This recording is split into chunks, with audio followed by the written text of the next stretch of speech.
احنف بن قیس رضی اللہ تعالیٰ عنہ فرماتے ہیں کہ حضرت عمر رضی اللہ تعالیٰ عنہ سے ملاقات کے لیے ایک مرتبہ مدینہ منورہ جانا ہوا۔ ایک مجمع میں حضرت کعب احبار رضی اللہ تعالیٰ عنہ کو تقریر کرتے ہوئے دیکھا تو میں بھی بیٹھ گیا۔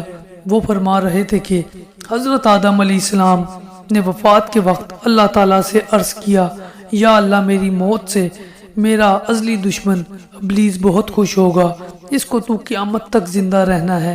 جواب ملا، آدم تم انتقال کے بعد جنت میں چلے جاؤ گے اور وہ ملعون قیامت تک دنیا میں ہی رہے گا۔ آخر میں اس کو موت آئے گی تاکہ ساری دنیا کے لوگوں کے برابر موت کی تکلیف اٹھائے۔ آدم علیہ السلام نے ملک الموت سے فرمایا، ابلیس کی موت کا منظر مجھے بھی کچھ بتاؤ۔ فرشتے نے سنانا شروع کیا تو وہ اتنا دردناک تھا کہ آدم علیہ السلام سن نہ سکے۔ فرمایا بس کرو، اب نہیں سنا جاتا۔ اتنا فرما کر حضرت کعب رضی اللہ تعالی عنہ خاموش ہو گئے۔ لوگوں نے کہا، حضرت کچھ ہمارے سامنے بھی اس کی موت کا منظر بیان فرمائے۔ پہلے تو انکار کیا مگر لوگوں کے بے حد اصرار پر فرمایا، جب قیامت قریب آئے گی لوگ حسب عادت بازاروں میں مشغول ہوں گے۔ اچانک ایک زوردار دھماکہ ہوگا جس سے بہت سے لوگ بے ہوش ہو جائیں گے۔ اللہ تعالیٰ ملک الموت سے فرمائیں گے، میں نے سب سے زیادہ تمہارے مددگار و معاون بنائے اور تم کو ان سب کے برابر قوت دی۔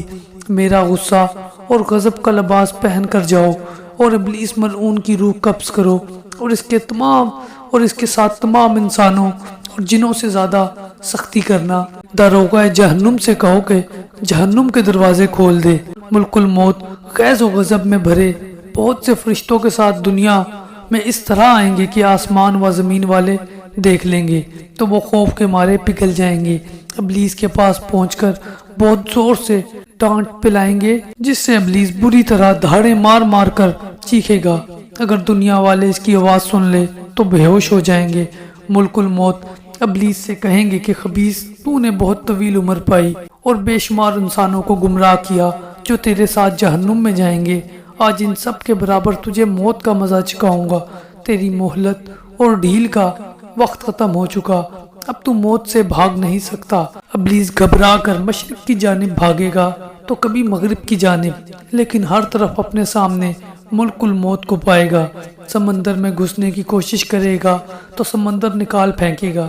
آدم علیہ السلام کی قبر کے پاس کھڑا ہو کر کہے گا، اے آدم، تمہاری وجہ سے میں ملعون و مردود بنا، کاش کہ تم پیدا ہی نہ ہوتے۔ پھر ملک الموت سے کہے گا، کتنی سختی اور تکلیف کے ساتھ میری جان نکالو گے؟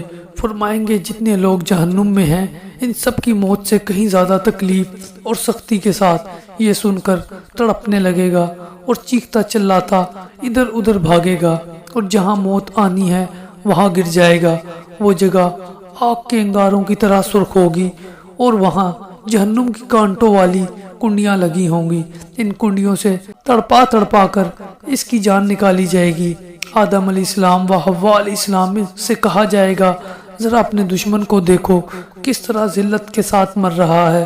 وہ دیکھ کر خوش ہوں گے اور کہیں گے، یا اللہ تو نے ہم پر اپنی نعمت مکمل کر فرما دی۔